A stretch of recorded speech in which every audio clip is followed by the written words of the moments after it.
I never thought I'd be the one to bring a lawyer to a family meeting, but when you've spent your entire life being bullied by an aunt who thinks your inheritance belongs to her, sometimes you need to fight fire with fire. 3 weeks ago, I walked into my grandparents' house for what was supposed to be a routine discussion about my late father's estate. My Aunt Deborah was already there, surrounded by her usual entourage of yes-men cousins, looking like she'd already divided up my birthright in her head. She didn't know I had my father's attorney waiting in the car outside, or that I had discovered the amendment to the will that she'd been hiding from the entire family for years. The look on her face when he walked in with those documents still gives me satisfaction even now. But I'm getting ahead of myself. You need to understand exactly what kind of family I was born into to appreciate why what happened that day changed everything, not just for me, but for our entire family tree rooted in 3 generations of California wealth that Aunt Deborah had been quietly siphoning away. Growing up in Northern California's wine country, the Mitchell family name carried weight. My grandfather built one of the first successful wineries in Sonoma County in the 1960s, and my father expanded it into a nationwide brand. Our family reunions were less about connection and more about competition. Who had the most prestigious job, the most beautiful home, the most accomplished children? At the center of this dynamic was my Aunt Deborah, my father's older sister. 7 years his senior, and never letting anyone forget it, she believed she should have inherited control of Mitchell Vineyards. Instead, my grandfather passed leadership to my father, recognizing his business acumen and vision. This created a rift that defined our family for decades. I was 12 when my mother died of cancer. My father, devastated but determined, threw himself into raising me and running the business. Aunt Deborah swooped in, ostensibly to help, but really to criticize. Family dinners became battlegrounds. "Jennifer's posture is atrocious, Charles," she'd say, jabbing a finger in my direction while we ate Thanksgiving dinner. "A Mitchell sits straight. And that college application essay, it needs complete revision. Send it to me. I know people at Stanford." My father would defend me quietly, but he was worn down by grief. I learned to shrink myself at family gatherings, to become invisible. When I was 16, I overheard Aunt Deborah at our annual 4th of July barbecue, speaking to my cousin Brad. "Charles is running that company into the ground," she hissed, not knowing I was around the corner. "When he's gone, I'll make sure Jennifer doesn't touch a dime until she's proven she can handle it. The girl has no business sense whatsoever." I never told my father about that conversation. Instead, I channeled my hurt into determination. I graduated top of my class and earned a business degree from UC Berkeley, not Stanford. I interned at competing wineries, learning the industry from the ground up while keeping my identity quiet. My father was immensely proud. For my 25th birthday, he gave me a small notebook, his personal collection of wine blending recipes, including the signature Mitchell Reserve that had put us on the map. "Someday," he said, "this will all be yours to protect and grow." 3 months later, he died suddenly of a heart attack. I was devastated but prepared to honor his legacy. What I wasn't prepared for was Aunt Deborah's grand gesture at the funeral. Standing before everyone in her tailored black suit, she announced the establishment of the Charles Mitchell Foundation, claiming my father had asked her to oversee his estate and the business until I was mature enough to handle it. She produced documents I'd never seen, signed by my father during his final weeks. "Jennifer will, of course, receive her inheritance," she assured everyone with a smile that didn't reach her eyes, "when she demonstrates the necessary responsibility." I was blindsided, humiliated in front of everyone who mattered in our community. But something didn't add up. Dad would never have done this without telling me. He'd been preparing me to take over for years. That's when I decided to meet with his personal attorney, Marcus Steffens, who had handled my father's affairs for decades. And that meeting revealed the secret that would change everything. My father had indeed amended his will, but not in the way Aunt Deborah claimed. 3 weeks after the funeral, Aunt Deborah called a family meeting at my grandparents' house, now her house, as she reminded everyone frequently. The email specified all Mitchell family members and indicated we would finalize Charles's wishes regarding the business and estate. She'd copied the entire extended family, her attorney, and the winery's board of directors. I spent the days leading up to the meeting consulting with Marcus Steffens. We pored over my father's real documents, not the selective version Deborah had presented at the funeral. Your father anticipated something like this, Marcus explained, showing me a sealed letter my father had left. He knew Deborah would try to control everything. That's why he updated his will 6 months ago with very specific instructions. The letter contained my father's private thoughts, his concerns about Aunt Deborah's financial manipulations, records of loans she'd taken from the company that were never repaid, and evidence she'd been quietly selling off valuable vineyard parcels to fund her lavish lifestyle. Why didn't he confront her? I asked. Family loyalty, Marcus said simply. He believed in handling things privately. But he also wanted to protect you and the business. The morning of the meeting, I dressed carefully. Charcoal pencil skirt, cream blouse, my mother's pearl earrings. Professional, but not trying too hard. I called Marcus. "Are you sure you want to do it this way?" he asked. "We could handle this privately with just the attorneys." "No," I said firmly. "She humiliated me publicly. She's been undermining me my entire life. Everyone needs to know the truth." I arrived at the sprawling craftsman-style home 15 minutes early, but Aunt Deborah had beaten me there. She'd arranged the great room like a corporate boardroom, with herself at the head of the table. Cousins, uncles, and board members milled about, drinking coffee and speaking in hushed tones. "Jennifer, darling," Aunt Deborah called out when she spotted me. Her voice carried that familiar saccharine tone that always preceded a public critique. "I was just telling everyone how brave you've been. It must be so difficult to lose your father before you've really established yourself." My cousin Melissa squeezed my arm sympathetically. "Don't let her get to you," she whispered. Aunt Deborah clinked her spoon against her coffee cup. "Now that we're all here, shall we begin? I know everyone has busy lives to get back to." She nodded to her attorney, a slick-haired man named Jeffrey Winters, who distributed folders to everyone. "As you can see," Aunt Deborah began, "my brother left very clear instructions. The Charles Mitchell Foundation will oversee all business operations, with myself as chairperson. Jennifer will receive a generous monthly allowance and retain the family home in Healdsburg, with the estate properly managed until her 30th birthday, at which point we'll reassess her readiness to handle greater responsibility." The room filled with murmurs. Uncle Robert, my father's younger brother, frowned at the documents. "This seems unexpected. Charles always said Jennifer would take over." "Grief changes people's perspective," Aunt Deborah said smoothly. "Charles realized Jennifer needed more time. She's only 26 after all." The board members exchanged glances.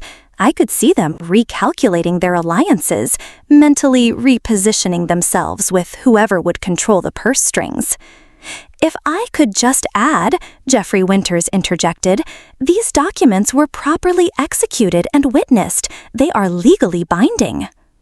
"Actually," I said, my voice steady despite my pounding heart, "that's not entirely accurate." All eyes turned to me. Aunt Deborah's smile tightened. "Jennifer, sweetie, I understand this is difficult to accept." "I'd like to introduce someone," I continued, pulling out my phone. "He's waiting outside." The doorbell rang a moment later. Melissa, nearest to the door, answered it. Marcus Steffens walked in, carrying a leather briefcase. The room went completely silent. "What is the meaning of this?" Aunt Deborah demanded, standing up. "This meeting is for family and invited guests only." "Marcus Steffens was my father's personal attorney for 23 years, I said calmly. I think we should hear what he has to say." Aunt Deborah's face flushed crimson. "Jeffrey is handling the estate now. Marcus's services are no longer required." "That would be news to the California Bar Association," Marcus replied mildly, "since I'm still the attorney of record for Charles Mitchell's estate." He opened his briefcase and removed a sealed envelope. "Before we proceed, I have something that Charles wanted read in the event of exactly this type of situation." The room crackled with tension as Marcus broke the seal on the envelope. Aunt Deborah remained standing, her knuckles white where she gripped the edge of the table. "This is a certified copy of Charles Mitchell's final will and testament," Marcus announced, "dated January 15th of this year, superseding all previous versions." He began reading aloud. My father's voice seemed to fill the room through his words, thoughtful, deliberate, and unmistakably clear. The will left the winery operations directly to me, with a board position for Uncle Robert. There was no mention of any foundation, no waiting period, no control granted to Aunt Deborah. Then came the part that made the room collectively gasp. "And regarding my sister, Deborah Mitchell Harrington," Marcus read, "I hereby forgive all outstanding loans totaling $1.7 million taken from Mitchell Vineyards over the past 12 years, on the condition that she immediately relinquish any claim to company management and return the deed to the Westridge property, which was temporarily placed in her name for tax purposes only." Aunt Deborah's face drained of color. "This is preposterous. Charles would never." "I have the loan documents here," Marcus continued calmly, "with your signature on each one, as well as the Westridge deed transfer, which explicitly states it was a temporary arrangement." Jeffrey Winters was frantically flipping through his papers. "I was never shown these documents," he muttered. "Because they weren't relevant to the portions of the will you were asked to review," Marcus replied. "Miss Harrington only provided you with selective information." I stood up slowly, my heart pounding, but my voice steady. "For years, you've treated me like I was incapable, like I was an embarrassment to the Mitchell name. You undermined my father, took advantage of his generosity, and now you're trying to steal what he built, what generations of our family built." Aunt Deborah's expression hardened. "You ungrateful little—" "I'm not finished," I interrupted. "The documents you presented at the funeral were for a foundation my father considered creating 5 years ago, but ultimately decided against. You found them in his files and presented them as current. That's fraud, Aunt Deborah." The board members were whispering urgently to each other. Uncle Robert had moved to stand beside me, his hand on my shoulder. "You don't have what it takes," Aunt Deborah hissed, abandoning her composure entirely. "You'll run this business into the ground within a year. Your father knew it. Why do you think he kept you away from the real operations all these years?" Uncle Robert spoke up. "That's not true, Deb. Charles was methodically training Jennifer. He showed me her business plan for the new sustainable vineyard expansion last Christmas. He was incredibly proud." I reached into my bag and pulled out my father's notebook of wine blends. He gave me this on my last birthday, the family recipes, every signature blend we've ever created. I turned to the board members. "I've been working at Callaway Vineyards for the past 3 years under an assumed name, learning every aspect of winery operations. I'm ready to lead Mitchell Vineyards, just as my father intended." Aunt Deborah lunged for the documents in Marcus's hands, but Uncle Robert stepped between them. "It's over, Deb," he said quietly. "This meeting is concluded," I announced, gathering my things. "The board will reconvene next week to discuss the transition. Marcus has prepared information packets for each of you with the legitimate documentation." As I walked toward the door, I turned back one last time. "And, Aunt Deborah, you have 30 days to vacate my grandparents' house. It's company property, and according to these documents, your living arrangement was contingent on your role in the business, a role you no longer have." I walked out with my head high, Marcus and Uncle Robert following behind me. As the door closed, I heard the eruption of voices, shock, outrage, and beneath it all, Aunt Deborah's wail of fury and defeat. The aftermath was swift and chaotic. Within hours, my phone exploded with calls and texts from family members and board directors. Some expressed shock, others congratulations, and a few, particularly Aunt Deborah's children, sent angry accusations. I let them all go to voicemail. This day had been years in the making, and I needed time to process. Uncle Robert met me for coffee the next morning at a small cafe in Healdsburg, away from prying eyes. "You handled yourself like a true Mitchell yesterday," he said, pride evident in his voice. "Your father would have been impressed." "I'm still processing it all," I admitted. "Did you know about the loans and the property?" Uncle Robert sighed. "I suspected something was off. Deborah's lifestyle never matched her income, but Charles was protective of her, even when she didn't deserve it. After your grandfather passed leadership to Charles instead of her, Deborah never really recovered. Your father felt guilty about that, though it wasn't his fault." "That doesn't excuse what she did," I said firmly. "No, it doesn't," he agreed, "but it helps explain it. Family dynamics rarely make logical sense." Over the next week, Marcus helped me navigate the legal transition. The board members, seeing the incontrovertible evidence and recognizing the legal standing of my father's true will, largely rallied behind me. 2 resigned, both longtime allies of Aunt Deborah, which actually simplified matters. What I hadn't expected was the revelation that came when we began reviewing the company's financial records in detail. Deborah hadn't just been taking loans. She'd been systematically selling off small parcels of land, not enough to notice immediately, but significant over time. Even more disturbing, she'd been watering down the premium reserve wines, increasing production volume at the expense of quality. She was sacrificing our legacy for short-term profit, I told Uncle Robert when we discovered this. The Mitchell name would have been worthless in 5 years. "Then it's lucky you stopped her when you did," he replied. Melissa, who had always been kind to me despite being Deborah's niece, reached out with unexpected information. "Mom's not handling this well," she confided over lunch. "She's talking about contesting the will. But there's something you should know. She's been having financial problems for years. That house in Aspen she's always bragging about, she mortgaged it to the hilt. The luxury cars are leased. She's been living on smoke and mirrors." This explained Deborah's desperate grab for control. She needed the Mitchell money to maintain her facade of success.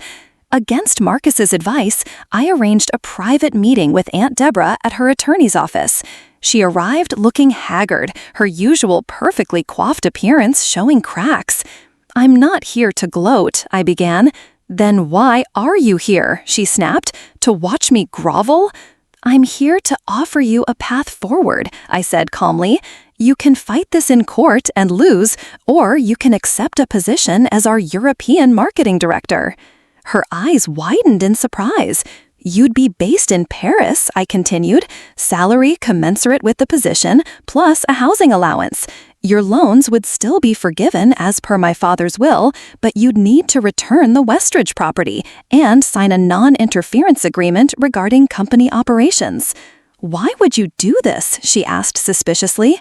"Because, despite everything, you're family, and you do have talents that could benefit the company, just not here, where the temptation to undermine me would be too great." It took 3 days, but she accepted. I think the prospect of telling her friends she was moving to Paris to expand the family business internationally allowed her to save face. The transition at Mitchell Vineyards wasn't smooth, but it was decisive. I implemented the sustainable vineyard expansion my father and I had discussed. We discontinued the watered-down reserve wines and returned to our original quality standards, even though it meant a temporary revenue dip. 6 months after that fateful family meeting, I discovered something unexpected while going through my father's home office. Hidden in a false bottom of his desk drawer was a journal, not a business ledger, but a personal diary. Inside were entries spanning back to when I was born. My father had documented his hopes for me, his pride in my accomplishments, and his confidence in my ability to lead. The most surprising entry was dated just 2 weeks before his death. Had lunch with Deborah today. She senses I'm preparing to hand the reins to Jennifer and is pushing back hard. Suggested a transition period with her at the helm. I refused. She mentioned some concerning evidence about Jennifer's readiness that she'd share at our next meeting. I fear she's becoming desperate. Thank goodness I've taken precautions with Marcus. My father had known exactly what Aunt Deborah might try to do. His preparations weren't just good business practice, they were protection for me and his legacy. The grandparents' house, once Aunt Deborah vacated it, became a guest house for visiting distributors and partners. I moved into my father's home, converting one wing into offices for the new charitable foundation I actually did establish, one focused on supporting sustainable agriculture practices in wine country. On the 1-year anniversary of taking control of Mitchell Vineyards, we released a new signature blend, the Legacy Reserve. The label featured a subtle tribute to my father, a pen and notebook alongside the grape clusters, symbols of the knowledge he had passed down to me. Looking back on that day when I walked into my grandparents' house with a lawyer waiting in the car, I realized it wasn't just about claiming what was rightfully mine. It was about honoring the faith my father had in me all along. Sometimes standing up for yourself means confronting those who've tried to diminish you, even when they're family. Mitchell Vineyards is thriving now, and Aunt Deborah seems content enough in Paris, where she can impress her new friends without needing to control the family business. We'll never be close, but we've found a way to coexist. Sometimes that's the best you can hope for with toxic family members. If you've ever faced someone who tried to take what was yours or made you feel small, remember, you have more power than you realize. Don't be afraid to bring your own lawyer to the family meeting. If you enjoyed this story, hit that subscribe button and notification bell. I share new family drama stories every week. Leave a comment below if you've ever had to stand up to a controlling relative. I'd love to hear how you handled it.